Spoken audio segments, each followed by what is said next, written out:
Hello, good morning class. Now we are starting our new topic, that is lecture 3, concept of opportunity cost. Okay, this lecture is based on chapter 1. As in lecture 2, I told you that we will start PPC, that is production possibility curve. But according to the new syllabus, that is some topics has been deleted. So production possibility curve also cut down from your syllabus. So we will leave that topic and we will start our new topic, that is opportunity cost. Okay, so leave the topic and you don't need to prepare that topic which are deleted from your syllabus. Okay, so come to the next, that is opportunity cost. Concept of opportunity cost. We know resources can be put to different uses. हमें पता है कि resources हमारे limited हैं, लेकिन हम उसको अलग अलग यूज़ कर सकते हैं. ठीक है ना. These uses may be taken as different opportunities. When one opportunity is availed, the other is lost. जब एक अपॉर्चुनिटी को हम यूज़ कर रहे हैं तो दूसरी खो जाती है. सपोज आपको जॉब मिल रही है, एक मिल रही है आपको यहाँ के लिए, देहरादून के लिए, एक मिल रही है हरिद्वार के लिए. अब आप ऐसा तो नहीं है कि हरिद्वार वाली जॉब भी कर सकते हो, देहरादून वाली जॉब भी कर सकते हो, तो आपको चूज़ करनी पड़ती है. वन अपॉर्चुनिटी आपको लॉस्ट हो जाएगी और one opportunity you have to choose. ठीक है. So opportunity cost is the cost of availing one opportunity in terms of the loss of the other opportunity. यानी कि आप एक अपॉर्चुनिटी को यूज़ कर रहे हो, उसमें क्या हुआ, दूसरी अपॉर्चुनिटी आपकी लॉस्ट हो गई. ठीक है. That is called opportunity cost. Let us take an example. A given piece of land में be use to grow wheat. अब क्या हुआ, सपोज मैं आपको एक एग्जाम्पल बता रही हूँ कि ए ने क्या करा, ए को व्हीट ग्रो करना है. ठीक है ना. So come to the example. देखो इसका, I am just explaining it. A ने व्हीट ग्रो करना है. क्या ग्रो करना है उसने, व्हीट. ठीक है. अपॉर्चुनिटी 1, ये क्या है उसकी अपॉर्चुनिटी 1, कि भाई उसके पास लैंड है, वो उसमें व्हीट ग्रो करे. ठीक है, दैट इज अपॉर्चुनिटी 1. और राइस, या उसमें राइस ग्रो करे, उसकी मर्जी है, कुछ भी ग्रो कर सकते हैं. और rice, that is opportunity 2. So assume that the output of wheat is 20 tons. अगर मैं कह रही हूँ व्हीट का आउटपुट 20 टन्स है, and that of rice 15 tons. और राइस कितना है, 15 टन्स. राइस उसमें इतना हो सकता है, व्हीट इतना है. ठीक है.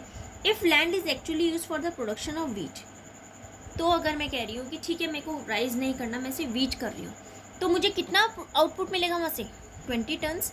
ठीक है. बट सो इसमें क्या हुआ कि मेरा जो राइस था वो नहीं हुआ, तो हमने उसको लॉस कर दिया. ठीक है. Accordingly opportunity cost of using land for the production of 20 tons of wheat is equal to the loss of. ठीक है, इसमें मेरे को 20 टन्स ऑफ आउटपुट तो मिला है. 20 टन्स ऑफ आउटपुट का जो प्रॉफिट है, profit of 20 tons of output of wheat, वो किसके इक्वल है, loss of 15 tons of rice. ठीक है. Is it clear. इजी है.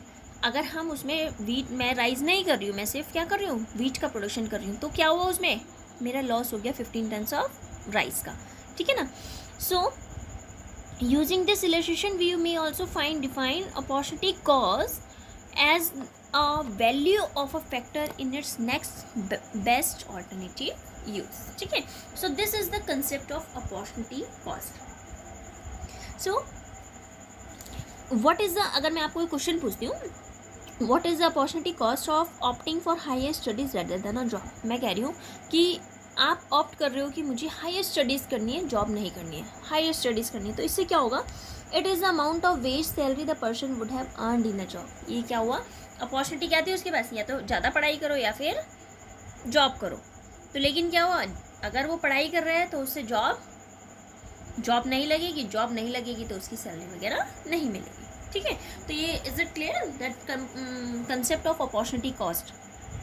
Now it needs to be noted that a factor may have more than 2 uses. आपको पता है कि अगर कोई फैक्टर है तो ये नहीं है कि उसका सिंगल यूज़ हो रहा है, उसके 2 यूजेस भी होते हैं. In any situation opportunity cost is to be taken as the value of the factor in its next best, या हम बोल सकते हैं सेकेंड बेस्ट में, सिर्फ अगर हम उसको यूज़ कर रहे हैं. जैसे अगर सपोज मैं आपको एक एग्जाम्पल बता रही हूँ. ठीक है. मैंने बताया था आपको कि possible uses of land along with the package of other inputs क्या था, यूज 1 में प्रोडक्शन ऑफ व्हीट, यूज 2 में प्रोडक्शन ऑफ राइस, यूज 3 में प्रोडक्शन ऑफ मेज, और यूज फॉर में प्रोडक्शन ऑफ शुगर केन। तो मार्केट वैल्यू क्या क्या है इनकी, आपको मैं लिख के बताती हूँ, ठीक है। जैसे सपोज यहाँ पे मेरे अवेलेबल रिसोर्सेज हैं, these are available resources, and यहाँ पे है 1 हेक्टेयर ऑफ लैंड, मेरे पास 1 hectare of land, okay. Now अगर available resources possible uses land का पैकेज ऑफ अदर इनपुट्स, जैसे कि मैंने आपको बताया, एक है use 1, use 2, use 3 and use 4। यहाँ पे हो रहा है मेरा production of wheat, here is production of rice, here is production of maize and next one is production of sugar cane, ठीक है। अब क्या हुआ, मुझे मार्केट वैल्यू पता होनी चाहिए प्रोडक्शन की। मार्केट वैल्यू कितनी है भाई प्रोडक्शन की, इसमें वीट की कितनी है, ₹5000, इसकी कितनी है 4000, 3500, दिस आर 6000। सो अजम्पशन क्या है, technique of production is constant and resources are fully utilise. इसमें क्या है भाई, जो रिसोर्सेज थे वो मैंने फुली यूटिलाइज कर लिए, लेकिन अजम्पशन क्या की है कि जो टेक्निक थी मेरी प्रोडक्शन की वो मैंने कांस्टेंट रखी। Obviously resources will be employed in use for where the value of output is maximum. सबसे ज़्यादा रिसोर्सेज कहाँ पे यूज़ हो रहे हैं, जहाँ पे सबसे ज़्यादा वैल्यू है, दैट इज 6000। सो ये आपका अपॉर्चुनिटी कॉस्ट है, ठीक है ना।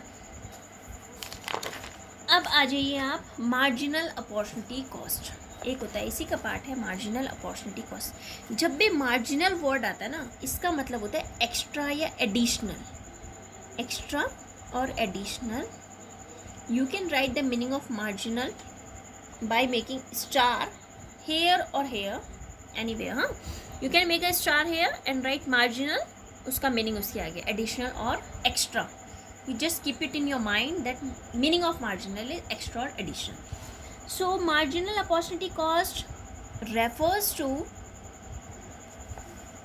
additional opportunity cost when a 1 unit of more of good X is produced by withdrawing some resources from the production of good Y. ठीक है, it is measured in terms of the loss of output of good Y for a unit more of good X. Algebraically इसको हम express करते हैं delta Y upon delta X, loss of output of good Y for an additional unit of good X, ठीक है। अब इसका आ जाइए एक example, I am just showing your example, you just have to copy also it, okay। Example, an economy produces 2 goods, wheat and cloth. The following table summarizes its production possibilities. Calculate the marginal opportunity cost of producing 1 more cloth in place of wheat at various combinations. What does it indicate?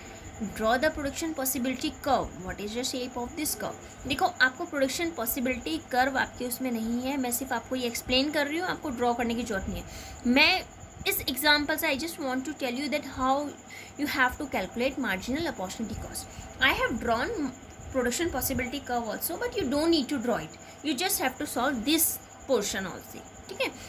there is wheat, cloth, this is given in question and you have to find MOC, that is marginal opportunity cost.